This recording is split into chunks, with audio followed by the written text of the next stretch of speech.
عاشقت شدم عاشق.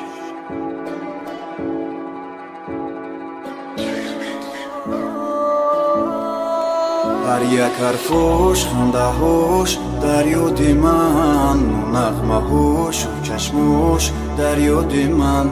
یکی فریاد کند یاد کند یار من، دیگر چی سود که پرسد او از حال من. ببین که مردم غمهای تو سرم را خوردن، این روحی نوجوان را بردن. هی خدا زنت عاشقت شدم مردم. دردی تو دردها را میدراند قلبها را، بر خاک درم آرام یا پرواز کنم بالا. آن درد مرامم را هم عشق و هم جانم را، چشمان تو بودن مثل دریا.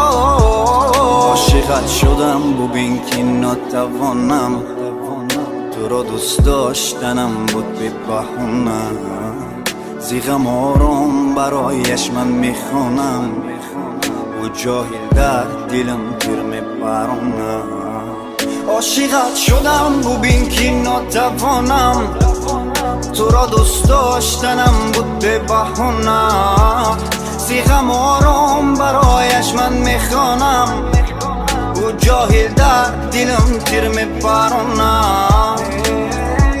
چرا مردم مو به رحمه یو به رحمه یو به رحمه، درون دل پوری زخمه یو به رحمه. حیاتی من غم و درده پوری زخمه. خدایا کمکم کن که او من را نمیفهمه. خانه غم برایت ساز کنم، هنگامی مرگ تو را احساس کنم. الماسی من عشق تو را راز کنم، کار کنم شنوی آوازی من. خانه غم برایت ساز کنم، هنگامی مرگ تو را احساس کنم.